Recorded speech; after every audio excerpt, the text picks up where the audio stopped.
Thank you so much for introduction. Yeah, thank you. So thanks a lot for coming here today. So and for organizing such a beautiful conference. Today my presentation will be about understanding emotional well-being and self-directed professional development of language teachers in a private school context. And I focus on in this research. Actually, this is a published research, and I focus on the ecological perspective. So during the plenary speech, you have some brief information about the ecological perspective provided by Sarah Mercer. Therefore, in this research, you will see that I have a lot of citations and cited her a lot.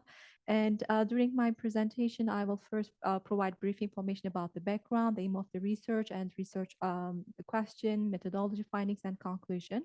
And as you know that, emotions plays very important role in shaping language teachers' experiences and effectiveness and overall well-being. So Mercer described well-being as a kind of a working definition of her is a sense of happiness, satisfaction, and meaning, which emerged from the dynamic interplay of personal characteristics and socio-contextual factors. And in the literature, you can see the definition of the well-being and the emotional well-being as kind of separate two concepts.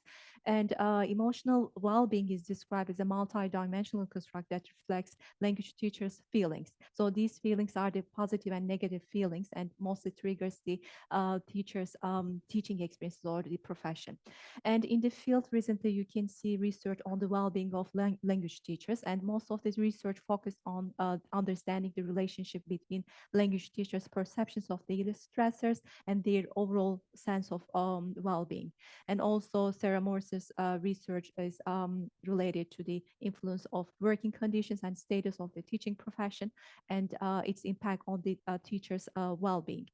And the recent research also focused on institutional role in fostering teachers' well-being. So very close to that. Actually, my research has a kind of focus on the emotional well-being of the language teachers, but also a kind of a relation between the emotional teachers' emotional well-being and their professional development.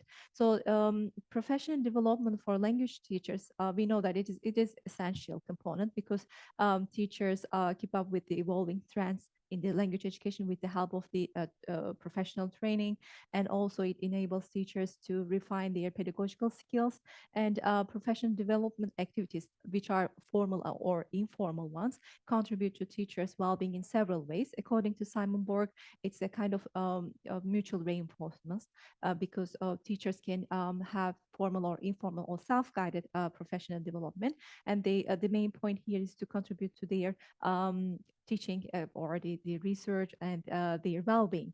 And this professional development, this kind of professional development activities create a kind of positive cycle of the growth for the teachers, and it increase their satisfaction, mostly related to the education. And in my research, actually, I focus on developed here the ecological perspective for understanding language teachers' emotional well-being and their self-directed or self-guided professional development. And according to Ness's ecological system theory, the individuals are the agents, so they are at the center of their circle life. So it is seen each character, each teacher agent here is seen as a kind of developing physical and the psychological being nested in the ecological system. So it provides this research actually provides more insight on the language teachers navigation, how they navigate their profession and personal ecologies. And in the nested ecological system theory, we see five different ecosystems: micro, meso, exo, macro, and chrono systems. So they have different functions, but at some point we see that they are very interrelated to each other because it's part of the systems. These systems are affecting each small and bigger systems here.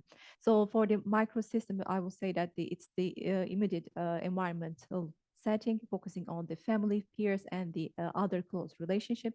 For the mesosystem, we can see a kind of relation between the microsystem and the mesosystem because there's more interaction and association between the microsystems.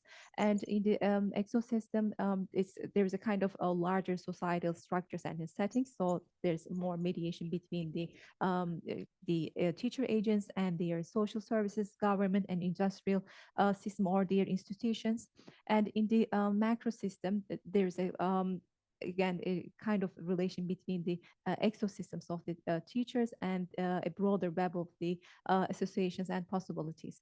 And chronos system is more kind of it's related to dimensions of time, but in this research I didn't include chronos system because it was a kind of small scale and the short term research. So it is out of these systems. But if you have a kind of longitudinal research, you can include the chrono systems in your study. And here, let me change the slide. Yeah, the main purpose of this research is to explore the under-researched intersection of the language teacher's emotional well-being and self-directed professional development. So with a focus on a private school context. So I have an overarching research question here. What are the ecosystemic factors underlying the emotional well-being and their self-directed professional development? And I will provide brief information about the research methodology. The context is the private elementary school context in Turkey. And this context actually the research collected just right after the pandemic. So it was, during the pandemic, they all closed, the schools shut down. And then after the like 2 years period, then teachers started to have in-person education. And at that time, I collected the data. And for the data collection, snowball sampling were used to recruit the participants. And it is key eight English language teachers, the population, the all participants are the just four teachers actually, and they are teaching English as a foreign language in Turkish context. The recruitment criteria here, the experience of the teaching English at several grade levels. So they have a BA degree or MA degree, and also they have national or the international project involvement. And the next point, yeah. So related to data collection, I have collected the data by using three different instruments. The biodata questionnaire, it comes from the participant's background, and semi-structured interviews. Two different interview sessions were conducted with each participants, and the journal writing. This is basically the reflective writing of the language teachers. And for the data collection, first, the teachers completed a biodata questionnaire, and then they were conducted to some structured interviews in person in English language because they are using English professionally, even though they speak Turkish language. Just one participant is the bilingual and using both languages, and one of them is English is the first language of the teacher. And during the interview sessions, in the first interview, they were asked to keep a journal to jot down their daily experiences. And these are related to their teaching experiences, actually. Some points related to some discussions with their students or the other teachers and maybe the school board. And also they have shared their emotions, and they jotted down their some interactions or event that influenced their sense of well-being and the professional growth. And they were guided actually how to reflect on their daily routines and the positive and the negative emotions or the actions that happened during their daytime. And also the main purpose of the interview was to obtain a comprehensive view of their daily and professional lives. And during the second interview session, they were asked to bring their journals. And so by using their journals, we have kind of interaction about what they have written down there, right? So it was like their journals directed us to help us to ask them some questions. And so here, yeah. So the data, the collected data was analyzed by using the grounded theory of with an inductive coding approach.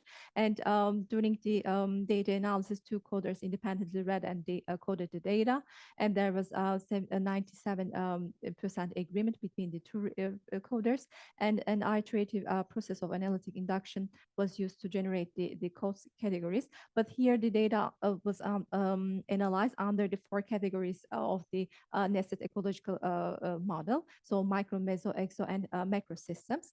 And so the findings for actually in total, four themes was really revealed after the data was analyzed.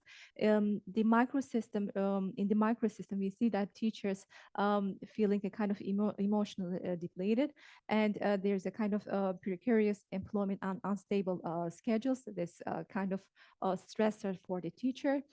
For the teachers, and in the meso system, we see that parental pressure that eclipses the teachers' roles and the responsibilities, because it's a private school context, and the parents, they feel like they have lots of responsibilities, and then they have a right to share their own ideas about their the teacher's teaching process. And in the ecosystem, we see that promoting and maintaining emotional well-being and self-directed professional development. So the teachers, they try to improve their professional growth by their own guidance. And also the exosystem and the macro system here is very interrelated. Therefore, this team supports both systemic model. And I provided some excerpt from the teachers' quotations here. They mostly feel exhausted and anxious because of the ongoing uncertainty in their life and lack of job security and unpredictable hours related to their, I mean, they try to have a kind of work-life balance, but at the same time, the workload is very overwhelming for them. And in the meso system, we see that teachers' interaction with the students' parents, it's kind of triggering their emotional fluctuations. It's a kind of stressor for them. But on the other hand, when they have interaction with their colleagues, they feel like it's a kind of optimal opportunity for them. So it enhances their emotional well-being and support their professional growth, because this is the kind of guidance. You interact with your colleagues and you try to just refresh yourself and then focus on your own work. And exosystem and the macro system, we see that it promotes and maintains emotional well-being of the teachers. And at this point here, the teachers develop some strategies for their own professional growth. They seek some professional guidance with the help of the school board, and they engage in some activities, just connecting with the other colleagues and reading about well-being, and practicing on the mindfulness and some physical exercises. And so overall, I would like to very quickly wrap up the points here. The study identified the specific factors affecting the teacher's emotional well-being and professional growth. And the main focus on their ecosystem is emotion depletion, precarious employment, unstable schedules, and parental pressure. And there are some limitations in this research, because I have just 4 language teachers to because I use snowball sampling. So at that time during the pandemic, it was very challenging for the teachers even to be part of a research. I believe if I conduct this research nowadays, I will have more participants. And I have just qualitative research, the research analysis. The quantitative part can be supported by the use of some maybe the emotion related skills can be used, and also developing comprehensive teacher training programs and counseling services will enhance the language teachers well-being. So thank you so much. Yeah. Thank Thank you. Yeah, you. thank you.